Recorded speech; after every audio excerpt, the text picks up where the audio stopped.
¿Sientes que haces dieta, entrenas y aún así no logras bajar de peso? Puede que el problema no sea la falta de esfuerzo, sino algo que está ocurriendo dentro de tu cuerpo, la resistencia a la insulina.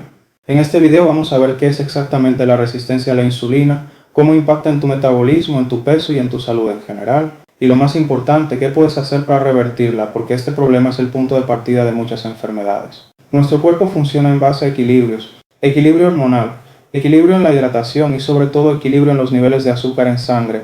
En condiciones normales, cuando consumimos alimentos ricos en hidratos de carbono, estos se transforman en glucosa y se liberan poco a poco en la sangre a medida que los digerimos. Pero ¿qué pasa cuando liberamos más azúcar de la que el cuerpo necesita? Ahí entra en juego una hormona clave, la insulina. Su función es regular la glucosa en sangre, retirando el exceso y almacenándolo como energía. Generalmente se almacena en forma de grasa. Por esta razón, la insulina es, básicamente, la hormona que nos protege del exceso de azúcar en sangre. Es nuestro mecanismo de defensa.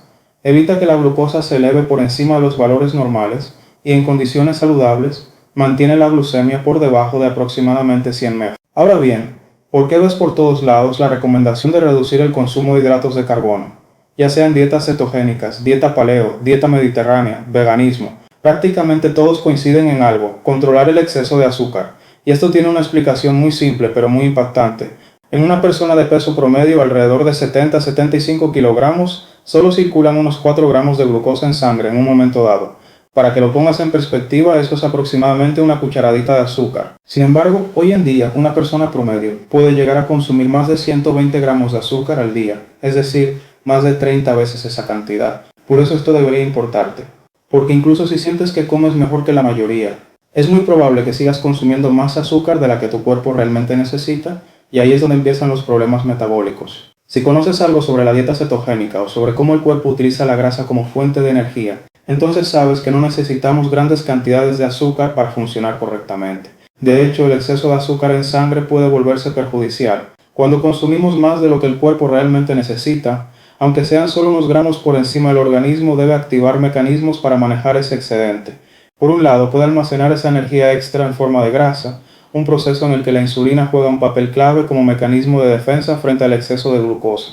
Pero existe un efecto aún más preocupante: ese exceso de azúcar puede unirse a proteínas en el cuerpo, formando compuestos conocidos como productos de glicación avanzada. Estos compuestos están asociados al envejecimiento celular y a diversos problemas de salud. El más conocido de estos marcadores es la hemoglobina glicosilada, una sustancia que podemos medir en sangre y que nos permite evaluar los niveles promedio de glucosa durante los últimos meses. Sin embargo, lo verdaderamente importante es entender que los productos de glicación avanzada son compuestos dañinos para nuestras células, ya que aceleran el envejecimiento y no cumplen ninguna función beneficiosa para el organismo. Estos se forman como un mecanismo de defensa ante el exceso de azúcar circulando en sangre. El cuerpo adhiere esa glucosa a proteínas para evitar que permanezca libre en el torrente sanguíneo.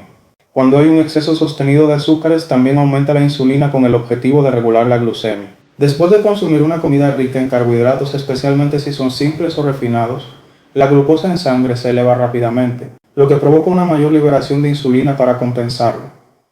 Este ciclo de energía rápida, producto del exceso de hidratos de carbono, suele llevar a una caída posterior de la energía.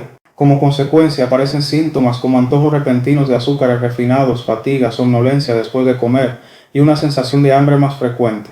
A largo plazo, este patrón puede contribuir a múltiples alteraciones: aumento del colesterol y su oxidación, elevación de la presión arterial, desequilibrios hormonales como el síndrome de ovario poliquístico, disminución de la testosterona con mayor conversión a estrógenos, e incluso un incremento en los niveles de estrés y en la actividad del sistema nervioso simpático, lo que nos hace reaccionar de forma más intensa o exagerada ante distintas situaciones. Esta elevación crónica de la insulina hace que el cuerpo intente protegerse. ¿Cómo lo hace? Disminuyendo su respuesta a la insulina. Es decir, las células se vuelven menos sensibles a su efecto.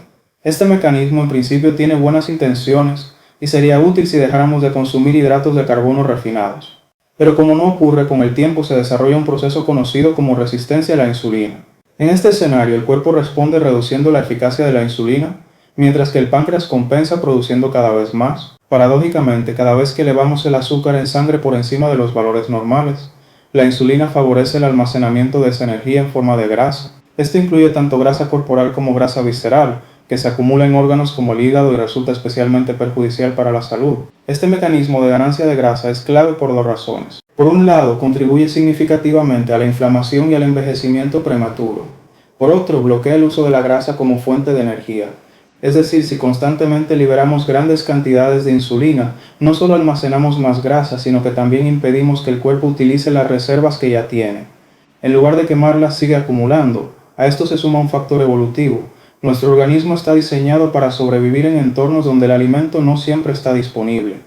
Por eso, cuando comemos, tiende a almacenar energía en forma de reservas, para utilizarlas en momentos de escasez.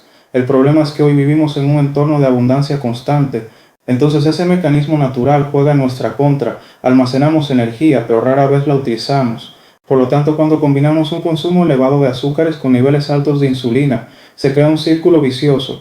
Aumenta la insulina, se almacena grasa, se bloquea su utilización, aparece más hambre. Volvemos a consumir hidratos de carbono y el ciclo se repite. En consecuencia, la resistencia a la insulina no solo favorece el aumento de peso, sino que también dificulta la pérdida de grasa, incluso cuando reducimos la ingesta calórica. A mayor insulina y mayor resistencia, más difícil resulta bajar de peso. Muchas personas creen que la resistencia a la insulina es simplemente consecuencia de consumir demasiados hidratos de carbono, pero no es tan simple. Nuestro cuerpo cuenta con mecanismos muy eficientes para manejar el exceso de azúcar en sangre, justamente porque este resulta dañino.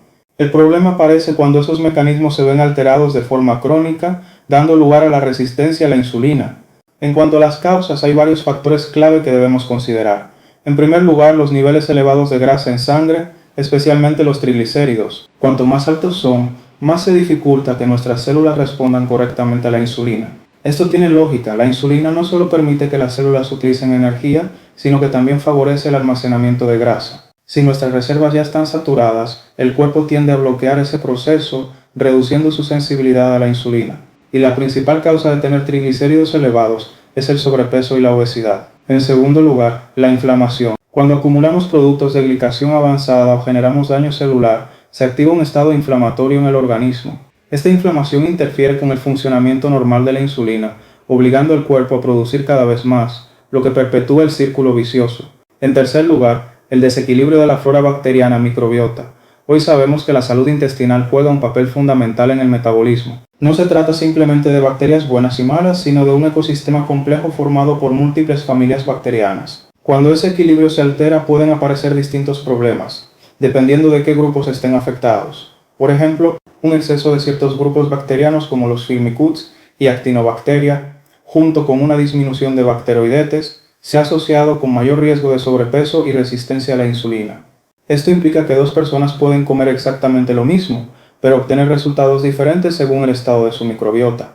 Por supuesto, uno de los factores más importantes sigue siendo el consumo excesivo de hidratos de carbono refinados, en particular los azúcares añadidos en forma celular como la fructosa industrial. No se trata de la fructosa presente en la fruta entera, sino de la que encontramos en productos ultraprocesados, como el jarabe de maíz de alta fructosa, presente en una gran cantidad de alimentos industriales. Entonces, si entendemos la importancia de la resistencia a la insulina y su relación con enfermedades metabólicas, hormonales y cardiovasculares, surge una pregunta clave: ¿cómo puedo saber si tengo resistencia a la insulina o no? El método más preciso para evaluar la resistencia a la insulina es a través del índice OMA, modelo homeostático. Este índice combina la medición de la glucosa y la insulina en ayunas, para estimar qué tan resistente es el cuerpo a la acción de la insulina. Es una herramienta mucho más útil que medir la insulina de forma aislada, ya que permite entender cuánto esfuerzo está haciendo el organismo para mantener la glucemia dentro de valores normales. En otras palabras, no solo importa cuánto azúcar tienes en sangre, sino cuánto le cuesta a tu cuerpo mantenerla estable.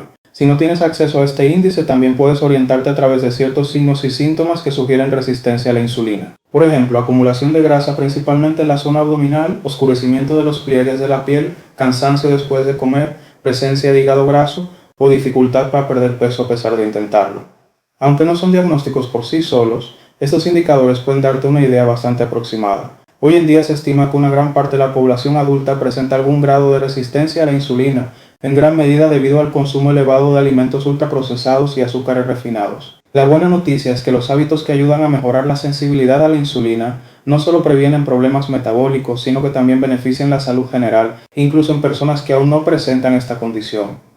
¿Qué podemos hacer para mejorar la sensibilidad a la insulina? Manejar los niveles de insulina a través de la alimentación y el ayuno. La insulina se eleva principalmente después de comer, especialmente cuando consumimos azúcares y carbohidratos refinados. Por eso, una estrategia efectiva es permitirle al cuerpo periodos sin ingesta, como el ayuno intermitente. Un esquema común es el de 16 horas de ayuno y 8 horas de alimentación, que ya puede generar mejoras significativas. No es necesario hacer ayunos extremos, la consistencia es mucho más importante que la duración. Mejorar la calidad de la alimentación, reducir los alimentos de alto índice glucémico y priorizar aquellos que liberan energía de forma más lenta ayuda a evitar picos de glucosa e insulina.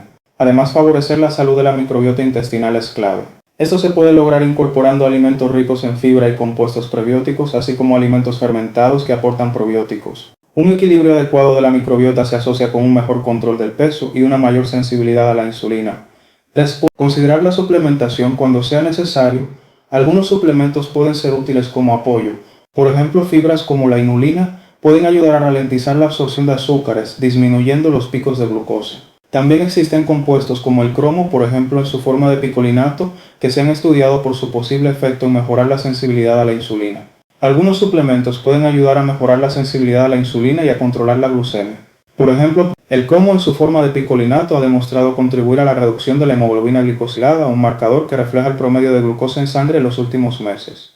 Pero no es el único. Existen otros compuestos y plantas que pueden ser útiles como apoyo, tanto si buscas perder peso como si quieres mantener niveles de glucosa más estables. El ácido alfa-lipoico, por ejemplo, ha mostrado efectos en la reducción de la glucosa y la insulina, con resultados que parecen depender de la dosis. El magnesio también cumple un rol importante en el metabolismo de la glucosa y la función de la insulina. Entre las plantas, la Gymnema silvestre se ha estudiado por su capacidad para mejorar el control glucémico. La vitamina D, aunque muchas veces subestimada, también juega un papel relevante en la sensibilidad a la insulina. Otro compuesto destacado es la berberina, que ha demostrado mejorar la sensibilidad a la insulina y favorecer la captación de glucosa por parte del músculo.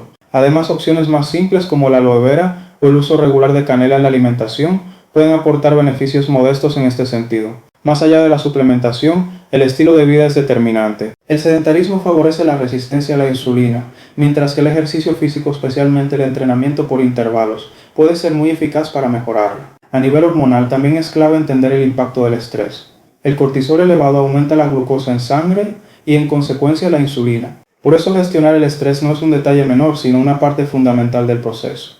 En paralelo, mantener niveles hormonales saludables como una testosterona adecuada, en el caso de los hombres, se asocia con menor grasa corporal, mejor control de la glucosa y mayor sensibilidad a la insulina. La resistencia a la insulina es una condición extremadamente frecuente.